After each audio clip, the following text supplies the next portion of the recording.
प्यारे बच्चों, आज हम देखेंगे क्लास 12th इंटरमीडिएट का भौतिक विज्ञान के जो वेरी वेरी इंपॉर्टेंट टॉपिक्स हैं इनके बारे में।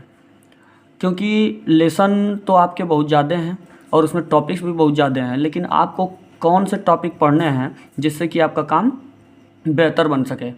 कहने का मतलब कि आपको सभी टॉपिक्स को पढ़ना नहीं है, आपको केवल जो टॉपिक्स जिस यूनिट से बताए जा रहे हैं वही टॉपिक आपको पढ़ना है, रणनीति के साथ पढ़ना है और पूरी तैयारी इसी की ज़ोर शोर से करनी है जिससे कि आपका एक भी क्वेश्चन बाहर न जाए।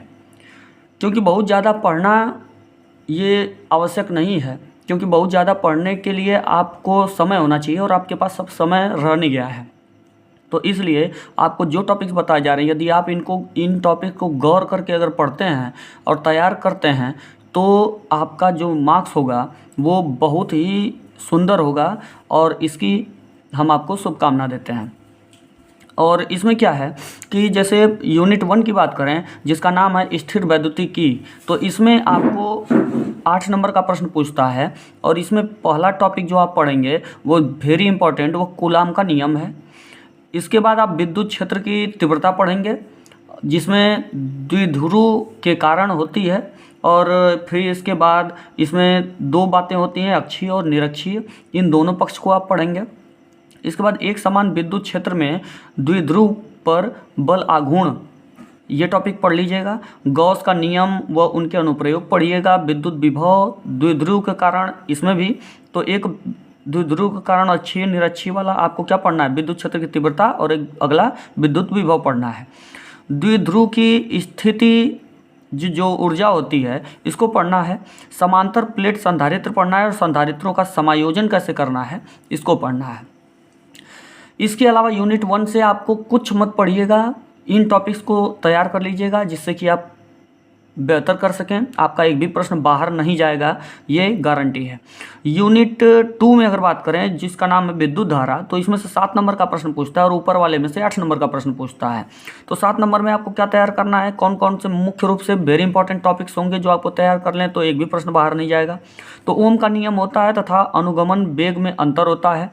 अगला प्रतिरोध की ताप पर निर्भरता होती है। सेल का विद्युत वाहक बल है और अनुगमन वेग है। किरचॉफ का नियम बहुत इंपॉर्टेंट तथा विद्युत परिपथ, और व्हीटस्टोन सेतु जो होता है ये भी बहुत इंपॉर्टेंट है आपका, और इसका डायग्राम भी आपको क्लियर रखना है। इस यूनिट 2 में जितना बताया गया इससे बाहर कुछ नहीं जाने वाला है, ये तैयार कर लेना है आपको। यूनिट 3 में बात करें विद्युत धारा तत्व का चुंबकीय प्रभाव और चुंबकत्व के बारे में, तो इसमें से 8 नंबर का अपन को प्रश्न पूछता है। इसमें बायो सेवर्ट का जो नियम होता है आपका और इसका डायग्राम आपको तैयार रखना है।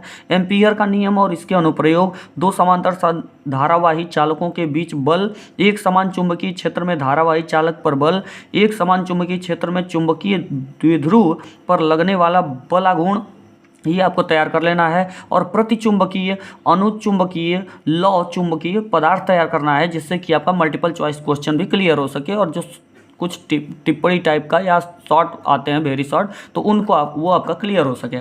यूनिट 3 में इससे बाहर आपका कुछ नहीं जाने वाला, यदि आप इसको तैयार कर लेते हैं तो आपका बेहतर और बेहतर प्रदर्शन रहेगा।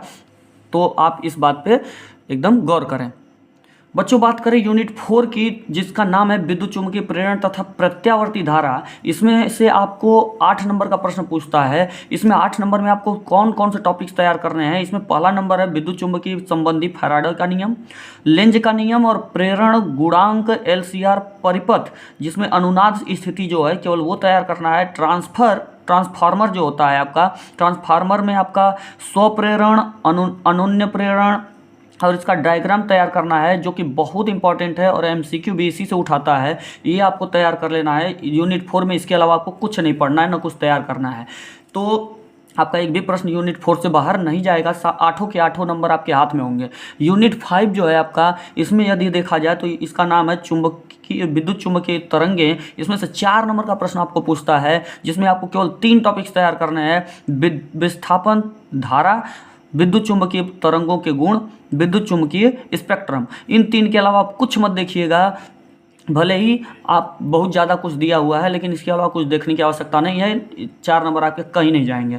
यूनिट 6 की बात करें जिसका नाम है प्रकाशिकी, तो इसमें 13 नंबर के प्रश्न आपको पूछने वाले। सबसे ज़्यादा नंबर आपका प्रकाशिकी से पूछता है, जिसमें आपका 13 नंबर का मार्क्स आपको केवल और केवल प्रकाशिकी से मिलने वाला है इसमें। इसलिए इसके टॉपिक्स भी थोड़े ज़्यादा होंगे, लेकिन बहुत ज़्यादा नहीं होंगे जितना कि आपके यूनिट 6 में दिया हुआ है, जिसमें आपको गोली पृष्ठों द्वारा प्रकाश का अपवर्तन के बारे में पढ़ना है। पूर्ण आंतरिक परावर्तन पढ़ लीजिएगा। प्रिज्म द्वारा प्रकाश का अपवर्तन और उसके सूत्र पर ध्यान दीजिएगा, या निगमन पे वगैरह। इसके बाद सूक्ष्मदर्शी दूरदर्शी जो होता है इसके बारे में पढ़िएगा, और इसके डायग्राम के बारे में आप अच्छे तरीके से नॉलेज रखिएगा। यानी ये हेडिंग्स आप तैयार कीजिएगा, जो जो हेडिंग्स बताया जा रहा है इन हेडिंग को आपको एकदम तैयार रखना है। इसके बाद ही आपको कुछ तैयार करना है या कुछ देखना है, इनको पहले तैयार करना है, क्योंकि यही इंपॉर्टेंट है। यही आपको बेहतर से बेहतर नंबर देने वाले हैं और आपके फ्यूचर को सुधारने वाले हैं, क्योंकि आपका मेरिट भी बहुत अच्छा आना चाहिए। इसमें देखिए 5वां जो नंबर जो है वो हाइगेन्स की द्वितीयक तरंगिकाओं के सिद्धांत के आधार कौन कौन से होते हैं इनके बारे में पढ़ना है, जिस पर प्रकाश के परावर्तन तथा अपवर्तन की व्याख्या की जाती है। ये आपका मोस्ट इंपॉर्टेंट, सबसे ज़्यादा इंपॉर्टेंट आपका है ये हाइगेन्स की द्वितीय तरंगिकाओं के सिद्धांत के आधार वाला बात। तो इसके बाद यंग का प्रयोग जो है आपका, और इसका डायग्राम आपको तैयार रखना है। प्रकाश का विवर्तन क्या होता है इसको आपको तैयार रखना है। प्रकाश का व्यतिकरण क्या होता है इसको तैयार रखना है, जिससे कि आपका जो शॉर्ट क्वेश्चन हो वो भी आपके एकदम हाथ में हो, जब चाहें आप इसे कर सकें। इसके बाद यूनिट 7 की बात करें, द्रव्य तथा विकिरणों की द्वैत प्रकृति क्या होती है। द्वैत प्रकृति मतलब दो प्रकृति होती है, दो गुण होते हैं। इसमें से 6 नंबर का आपको पूछेगा। 6 नंबर में आपको केवल 3 टॉपिक्स तैयार रखना है, जिससे कि आपके 6 नंबर के 6 नंबर आपके पास होंगे। जिसमें पहला टॉपिक्स है कि प्रकाश विद्युत समीकरण, जिसमें जो कि आइंस्टीन से संबंधित है। और इसके बाद फिर दूसरा जो टॉपिक है वो विकिरण की द्वैत प्रकृति है। और तीसरा और अंतिम टॉपिक इसका है डी ब्रोगली तरंगदैर्घ्य। इन 3 टॉपिक्स को केवल तैयार कीजिएगा, 6 नंबर कहीं नहीं जाने वाले हैं। इसके बाद फिर यूनिट 8 की बात करें, 8वें यूनिट की, तो इसमें परमाणु तथा नाभिक जो है इसको तैयार कीजिएगा। इसमें 8 नंबर का प्रश्न आपको पूछता है, जिसमें पहला टॉपिक है आपका रदरफोर्ड का परमाणु मॉडल आप तैयार कर लीजिएगा, जिससे कि लॉन्ग आंसर आपका वो भरसक ज़्यादा से ज़्यादा पूछा जाता है इससे। इसलिए इसके बाद लॉन्ग आपका हो सकता है इससे बने, और नहीं बनेगा तो शॉर्ट में ज़रूर ये आ सकता है, जबकि इससे ज़्यादा से ज़्यादा लॉन्ग आंसर टाइप क्वेश्चन बनाए जाते हैं। हाइड्रोजन स्पेक्ट्रम जो होता है इसके बारे में पढ़ लीजिएगा। समस्थानिक, समबारिक और सम न्यूट्रॉनिक क्या होता है, छोटे छोटे टॉपिक्स हैं जिनको आप तैयार कर लीजिएगा, जिससे कि एमसीक्यू आपका कहीं बाहर ना जाए। इसके बाद आपको अगर कहा जाए तो प्रति न्यूक्लियन बंधन ऊर्जा जो होती है, यह शॉर्ट में बहुत ज़्यादा पूछता है, इसको आप तैयार कर लीजिएगा। नाभिकीय विघटन और संलयन जो होता है ये भी आपका शॉर्ट में बहुत ज़्यादा पूछता है, इनको भी तैयार कर लीजिएगा। और इसके बाद अगर बात करें 9वां और अंतिम टॉपिक की, बात करें यूनिट 9 की, जिसका नाम है आपका इलेक्ट्रॉनिक युक्तियां, जिससे कि आपको 8 नंबर का प्रश्न पूछने वाला है। इसमें केवल और केवल 8 नंबर के लिए आपको 2 टॉपिक्स तैयार रखने हैं, जो कि लॉन्ग में भरसक सबसे ज़्यादा पूछे जाते हैं, इसलिए 8 नंबर का इसमें अकेले आपको 8 नंबर मिलेगा।